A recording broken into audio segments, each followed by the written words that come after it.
Maggie, and I apologize for not having a voice tonight. I went to something earlier, so it caused me not to have a voice. So. And then my name's Maddie, and today we are going to be talking about syntax and semantics. We're going to be talking about what they are, the challenges that ELLs will face, and some activities to help them with that. All right, so syntax is concentrating on the structure and ordering of components within a sentence of a language. So this syntax comes from Greek, and it means a putting together or arrangement. And then semantics is the study of a word, a phrase, and the sentence, and it's focusing on what the words mean rather than what someone is telling you. And I also think that it's important to teach synonyms because when they say one word, it can mean the same thing as another word, so this is just going to expand their vocabulary. All right, so now we're going to talk about some challenges with semantics and syntax.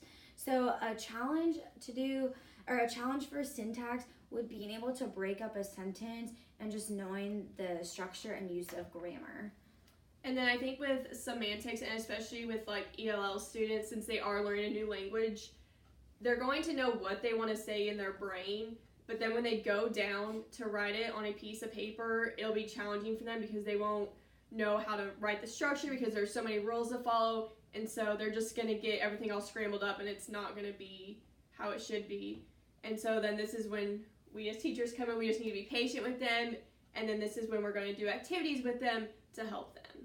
Yeah, so an activity for syntax is, in our book, there's this thing called a tree diagram, and I actually used a tree diagram in another one of my classes when I was reading about them, and I think that they're really helpful. So they give an example on pages 112, 113, and 114, and so as you can see, it looks like really kind of crazy, but they have a sentence here, and then they have like the subject, and then they like break it up into different things so that the students are knowing what parts of the words each word is. So like, you know, a dog is a noun, you know, etc. So I think that's a great activity for students with ELLs so that they're able to put in with their with the language that they're learning, so that they're able to learn like what a noun is in English or in whatever language that they're wanting to learn or that they are learning. That will really help them. And then semantics is kind of just building off of all of that. So it's like using your nouns, verbs, and pronouns.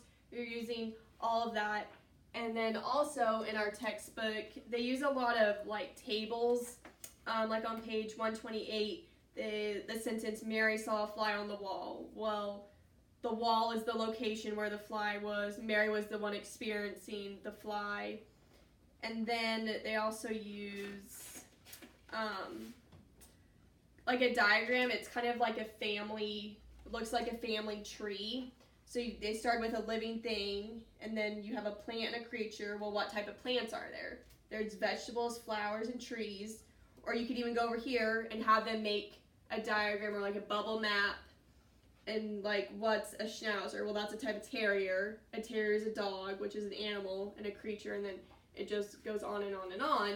And so I think a fun activity that I found on Pinterest would be students would describe what a penguin is. So it says a penguin it can eat, swim, slide, dive. It has barbs, it breaks, it has flippers, web feet. And then a penguin is a bird, a diver, a good swimmer.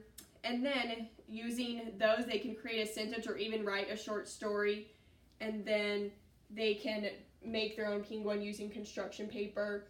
And this would be really cute. You could make that into like a bulletin board, like outside your classroom or something, because then they can write and describe what their penguin looks like. And then having them write and having them speak is really going to help them practice both saying and writing their new language that they are learning. And then all this is going to be put together with syntax and semantics. And they're going to be good to go. So thank you so much for learning more about semantics and syntax with Maddie and Maggie. Have a good day. Bye.